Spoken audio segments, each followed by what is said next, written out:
Hey guys, Danny Johnson here, and today we're going to be installing this 6-piece steel rail system. So this is very helpful for the garage where you can hang up shovels and extension cords and all kinds of things. And so it comes with the 6 different attachments to go on there. And so the first thing you want to do is get a stud finder and find where the studs are on your wall. You really want to be bolting this to the studs.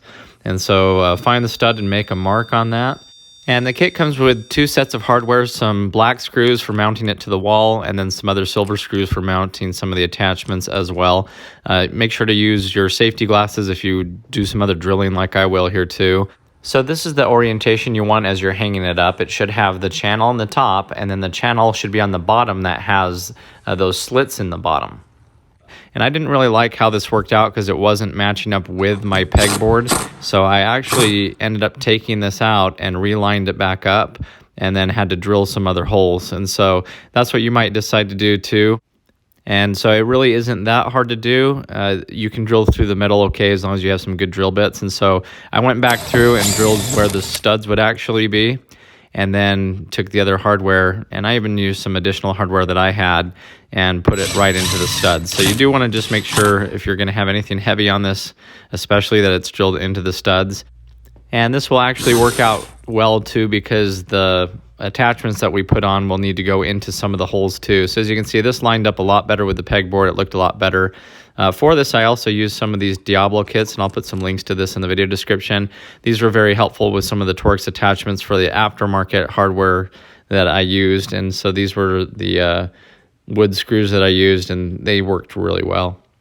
So the next thing I did was come in with these attachments, and this is how it works. You want to line it up to where one of the holes is already existing at the top. Mine already has a screw in it. And then at the bottom, you see there's a little tab that's supposed to go down into that channel. So I found it easiest to get a rubber mallet and just give it a little bit of a tap. So we just line it up, give it a nice tap, and it popped right into place. So now in those holes that are on there, you can add additional screws if you wanted to, and if they don't line up, you could drill through them. I didn't really find it necessary. I think these are in place well enough. So for this attachment, you have to take these little attachments and slide them in from the side, and then they come down, and you want to do this before you put it up or you won't be able to get them on.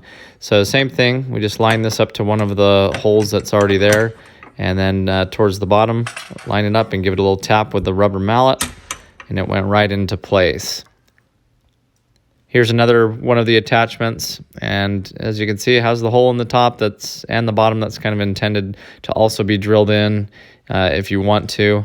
And so I just slid it into the channel at the top, line it up towards the bottom, and yeah, you just want that tab to go down into the channel there. Give it a little tap on the bottom with a rubber mallet, and it goes right in. And these are also very easy to alter if you want to move them around. All you have to do is come in with a screwdriver from the bottom and just get behind it and pop it out. And so anyway, this turned out really nice. It's a nice place to hang up some of the items in your garage that are taking up a lot of floor space. So anyway, thanks for watching. Hopefully you enjoyed the video. Please check the video description, and I'll put links to other videos that I've made that are similar to this. And if you're new to the channel, please feel free to subscribe. Thanks, guys.